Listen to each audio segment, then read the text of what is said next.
Hi, and welcome back to Pet Food Forum TV. I'm your host, Kristen Levine, and I am joined by Henriete Bylling. She's the CEO of Aller Pet Food Group. Welcome, Henriete. Thank you so much, Kristen. So let's talk more about transparency. Why is it so important for pet food companies to be transparent with the consumer? The pet parent has, for years, when choosing super premium and premium pet food, always had a big need for gaining information, for collecting information, because this type of products have a complex decision-making process. However, pre the internet, there were limited sources to gather this information. Right. This has changed now, but also the mentality of the consumer has changed, so they are less critical of the source of information. They go online, ask their friend Google, and do not really relate to whether the information they're receiving are correct, is biased, or is absolutely flawed.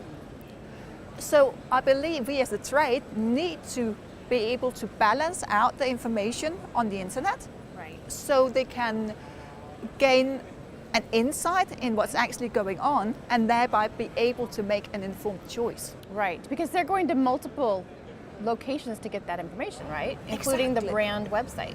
Yes. I think also we should be less selfish as brands. We shouldn't always share information and make marketing with the sole purpose of sales. We should also share knowledge. And yes, I understand it makes them vulnerable. We have to open up for the top secret information.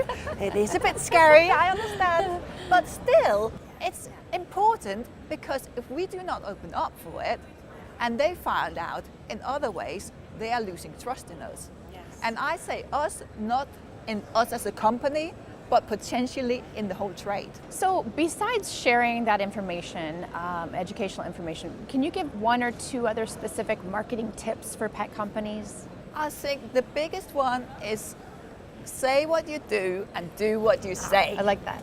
That's probably all you need to say, right? Yeah. It's like, well, we don't need more tips than that. It's really, you don't want the consumer to find out, you want to be able to say it. And I think yesterday during my presentation, I used an example from the mink trade in Denmark. I was driving in the rural countryside, and all of a sudden by the side of the road, by a farm, there was a sign saying, please do come in and see my mink farm. And this is mink production for close. And if we think we have a stigma in our trade, Right. they have The much ultimate more stigma. of a stigma there. True. And I thought, okay. So driving along, I'm wondering, okay, what does this actually mean? Because they are coming in to see mink in small cages and so on. But they're not trying to hide reality. And that's what I think we can learn. We shouldn't try and hide reality. Reality cannot always be sugar-coated. Right. And that's what we have to admit to. And so Aller Pet Food, you make and sell pet food in Europe. And so I'm curious to know if the consumers in Europe, how do their expectations of pet food differ from other regions of the world? We have it a bit easier because we have not had the challenge of the negative claims in the same way as the US had. So there's much less stigma in relations to ingredients and so on. It doesn't mean that I say, okay, it's an American problem, I don't worry about it. That's very far from the truth, because these informations are online and they are clever people blogging and so on. And if they're better than us as a trade at blogging, at social media, as search engine optimization and so on, their blogs can go viral. Yes. And the World Wide Web is exactly that, it's worldwide. So we cannot put geographic borders on it. What about advice for consumers that are doing their research and selecting a diet for their pet food, whether they're changing their pet's diet or maybe they've just adopted or gotten a new pet? I think there's still lacking information that is transparent.